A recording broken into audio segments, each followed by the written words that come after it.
عمومی طور پہ ہمارے ہاں جو محبت کی شادیاں کہی جاتی ہیں وہ زیادہ تر ناکام ہوتی ہیں اور طلاق تک نوبت پہنچتی ہے۔ اس کا سبب کیا کہ کچی عمر کے بچے اپنے جذبات سے فیصلہ کرتے ہیں اور ان کی نظر کے اندر صرف ایک دو چیز دیکھنے کی ہوتی ہے جس سے وہ فیصلہ کرتے ہیں، لیکن کہنہ مشق اور گرم سرد چشیدہ والدین اس بات کو جانتے ہیں کہ ہماری اولاد کی ترجیحات کیا ہیں اور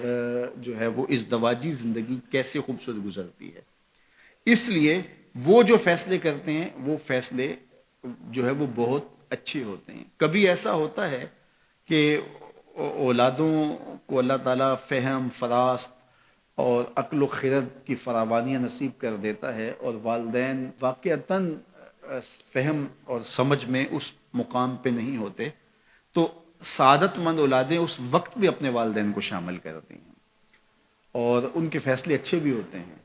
لیکن عمومی طور پہ ہوتا ہے کہ چاہے وہ اسکول، کالج اور یونیورسٹی میں نہ بھی گئے ہوں والدین، لیکن ان کے تجربات عملاً جو ہیں وہ زیادہ ہوتے ہیں۔ اسی لیے فرمایا گیا سید عائشہ رضی اللہ تعالیٰ عنہ سے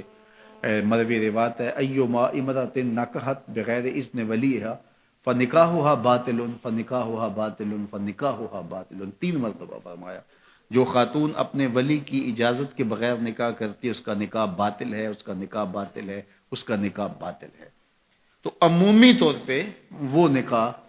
جو ہیں وہ ناکام ہو جاتے ہیں، اس لیے کہ وقتی جذبات سے وہ رشتے جڑتے ہیں اور وہ ایک خاص عمر تک وہ جذبات ہوتے ہیں، لیکن اس کے بعد وہ رشتے ٹوٹ جاتے ہیں۔ ماں باپ کو پوری ترجیحات اور پوری زندگی کے سارے نشیب و فراز کا علم ہوتا ہے اور وہ ساری چیزیں سوچ سمجھ کے کوئی چیز جو ہے وہ طے کرتے ہیں۔ اس میں بعض کا ایسا بھی ہوتا ہے کہ والدین بچوں کی ترجیحات دیکھے بغیر اپنی خواہش کو مقدم کر لیتے ہیں، تو یہ چیز بھی تناؤ کا سبب اور طلاق کی نوبت تک پہنچا دیتی ہے۔ یعنی بعض کا ماں باپ کو ضد ہوتی ہے کہ میں اپنے رشتہ داروں میں ہی اپنے بچے کا نکاح کرنا ہے اور وہ بیٹی جو ہے اس کا مزاج نہیں جڑ رہا ہوتا،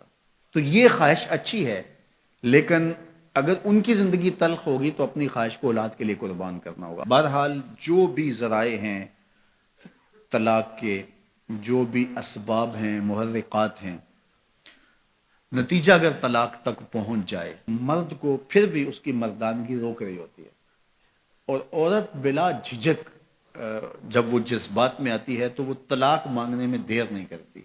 اور بہت ساری طلاق جو جذباتی ماحول میں ہوتی ہیں اس میں قصور خاتون کا ہوتا ہے کہ وہ طلاق مانگتی ہے۔ تو عورت کو کبھی بھی طلاق نہیں مانگنی چاہیے، ہاں اگر واقعتاً اس کا استحقاق بنتا ہے، وہاں زندگی گزارنا مشکل ہو گیا ہے، تو وہ عدالت میں رجوع کر کے خلا لے سکتی ہے۔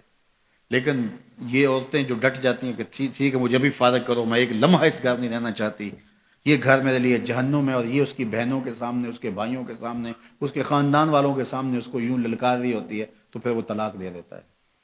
اور بعض کا وجہ نہیں ہوتی کہ وقتی تناؤ ہوتا ہے۔ تو حضرت امام ابو داود نے حضور کا یہ فرمان لکھا ہے کہ آقا کریم نے فرمایا کہ جو خاتون بغیر عذر کے اپنے شوہر سے طلاق مانگتی ہے وہ جنت کی خوشبو بھی نہیں پائے گی،